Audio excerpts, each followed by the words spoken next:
The king's Ankus. There are four that are never content, that have never been filled since the dews began. Jacala's mouth, and the glut of the kite, and the hands of the ape, and the eyes of man, jungle saying. Ka, the big rock python, had changed his skin for perhaps the 200th time since his birth, and Mowgli, who never forgot that he owed his life to Ka for a night's work at Cold Lairs, which you may perhaps remember, went to congratulate him.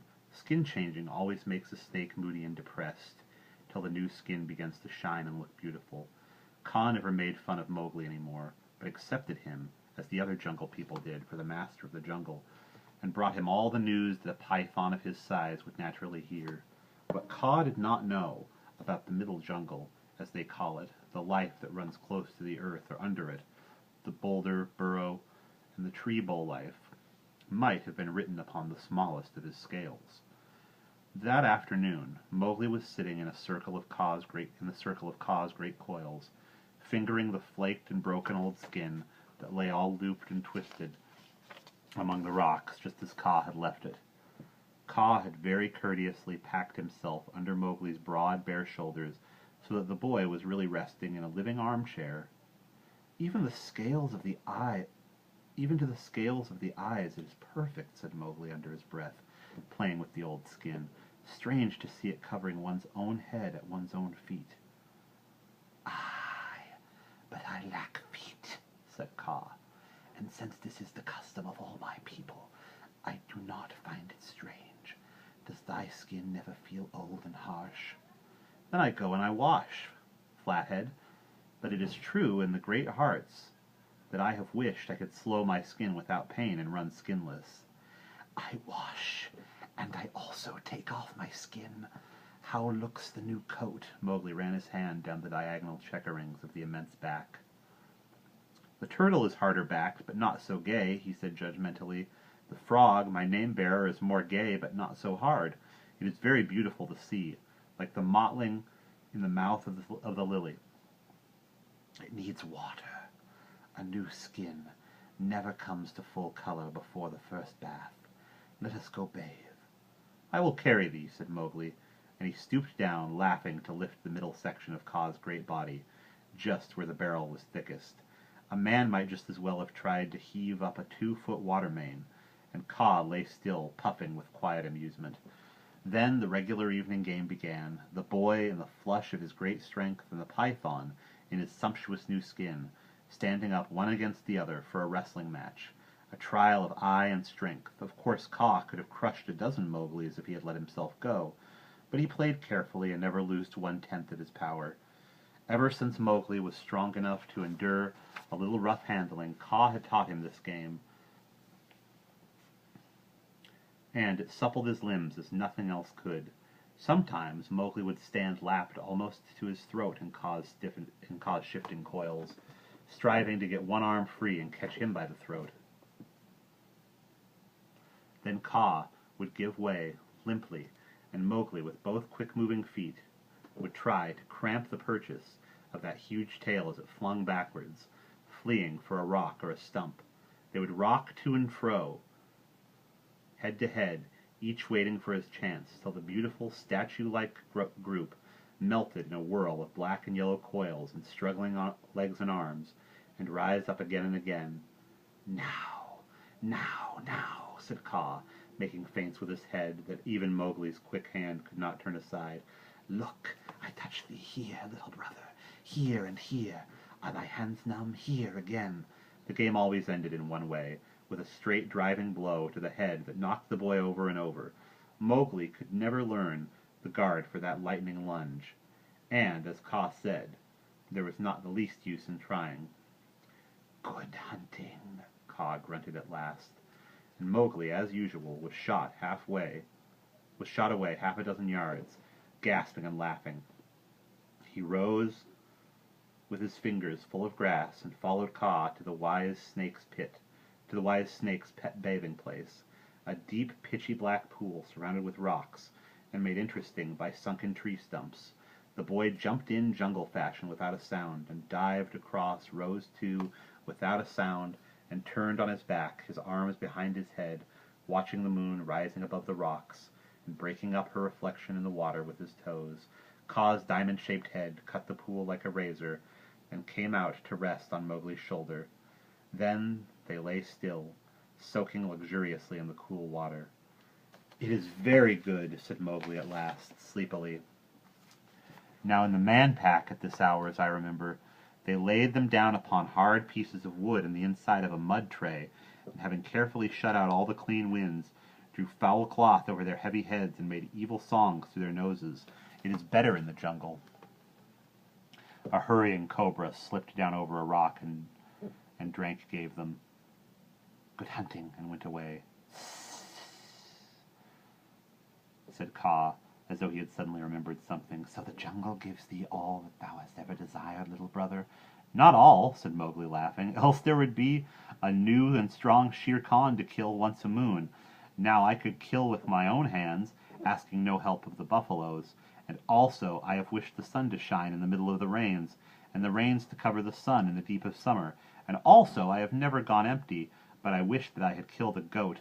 And also I have never killed a goat, but I wished it had been a buck, nor buck, but I wished it had been a nilghai. But this do we feel all of us." "Thou hast no other desire?" the big snake demanded. "What more can I wish? I have the jungle and the favor of the jungle. Is there more anywhere between sunrise and sunset?" "Now the cobra said," Kaa began. "What cobra?" "He that went away just now said nothing. He was hunting." "It was another." "Hast thou many deals with the poison people? I give them their own path. They carry death in the foretooth.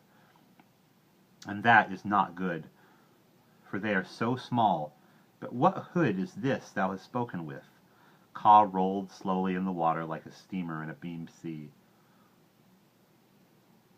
3 or 4 moons since," said he, "I hunted in the cold lairs, which place thou hast not forgotten, and the thing I hunted fled shrieking past the tanks to the house whose side I once broke for thy sake, and ran into the ground." But the people of the cold lairs do not live in burrows. Mowgli knew that Kaa was talking of the monkey people. "This thing was not living, but seeking to live," Kaa replied with a quiver of his tongue. "He ran into a burrow that led very far. I followed, and having killed I slept. When I waked I went forward. Under the earth? Even so, coming at last upon a white hood, a white cobra, who spoke of things beyond my knowledge, and showed me many things I had never before seen. New game? Was it good hunting?" Mowgli turned quickly on his side. "It was no game, and would have broken all my teeth. But the white hood said that a man," he spoke as one who knew the breed, "that a man would give the breath under his ribs for only a sight of those things." "We will look," said Mowgli. "I now remember that I was once a man." "Slowly, slowly. It was haste killed the yellow snake that ate the sun. We two spoke together under the earth, and I spoke of thee, naming thee as a man," said the white hood, "and he is indeed old as the jungle. It is long since I have seen a man. Let him come, and he shall see all these things, for the least of which very many men would die." "That must be new game, and yet the poison people do not tell us when game is afoot. They are an unfriendly folk." "It is not game. It is, I cannot say what it is." "We will go there. I have never seen a white hood, and I wish to see the other things. Did he kill then?" "They are all dead things. He says he is the keeper of them all." "Ah! As a wolf stands above meat, he is taken to his own lair. Let us go." Mowgli swam to the bank, rolled on the grass to dry himself, and the two set off for Cold Lairs, the deserted city of which you may have heard. Mowgli was not the least afraid of the monkey people in those days, but the monkey people had the liveliest horror of Mowgli. Their tribes, however, were raiding in the jungle, and so Cold Lairs stood empty and silent in the moonlight. Kaa led up to the ruins of the Queen's pavilion that stood on the terrace. slipped over the rubbish, and dived down the half-choked staircase that went underground from the center of the pavilion. Mowgli gave the snake call, "We be of one blood, ye and I," and followed on his hands and knees. They crawled a long distance down a sloping passage that turned and twisted several times, and at last came to where the root of some great tree, growing 30 feet overhead, had forced out a solid stone in the wall. They crept through the gap and found themselves in a large vault whose domed roof had been also broken away by tree roots, so that a few streaks of light dropped down into the darkness. "A safe lair," said Mowgli, rising to his firm feet, "but over far to visit daily. And now, what do we see?" "Am I nothing?" said a voice in the middle of the vault, and Mowgli saw something white move till little by little there stood up the hugest cobra he had ever set eyes on, a creature nearly 8 feet long and bleached by being in darkness to an old ivory white. Even the spectacle marks of his spread hood had faded to faint yellow. His eyes were as red as rubies, and altogether he was most wonderful. "Good hunting," said Mowgli, who carried his manners with his knife, and that never left him. "What of the city?" said the white cobra, without answering the greeting.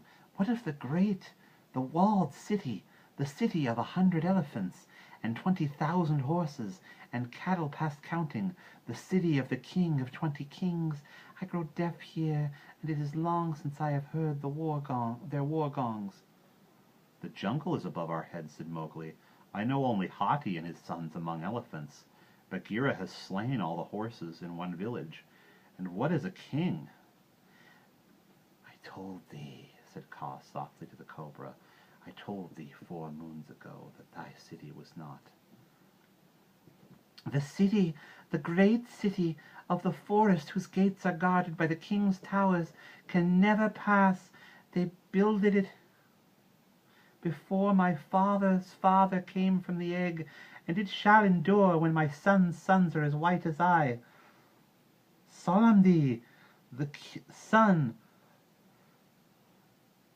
of Chandarabjai, son of Viyaja, son of Yagushura, made it in the days of Baba Rawal. Whose cattle are ye?"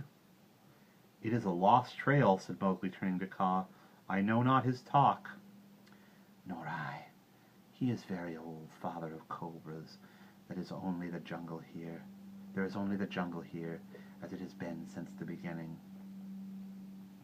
"Then who is he," said the white cobra, "sitting down before me, unafraid, knowing not the name of the king, talking our talk through a man's lips? Who is he with the knife and the snake's tongue?" "Mowgli they call me," was the answer. "I am of the jungle. The wolves are my people, and Kaa here is my brother, father of cobras. Who art thou?" "I am the warden of the king's treasure.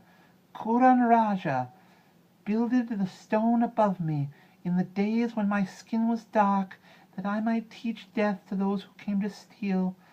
Then they let down the treasure through the stone, and I heard the song of the Brahmins, my masters." Said Mowgli to himself, "I have dealt with one Brahmin already in the man pack, and I know what I know. Evil comes here in a little." "5 times since I came here has the stone been lifted, but always to let down more, and never to take away. There are no riches like these riches, the treasures of 100 kings, but it is long and long since the stone was last moved, and I think that my city has forgotten." And that is where we will pause.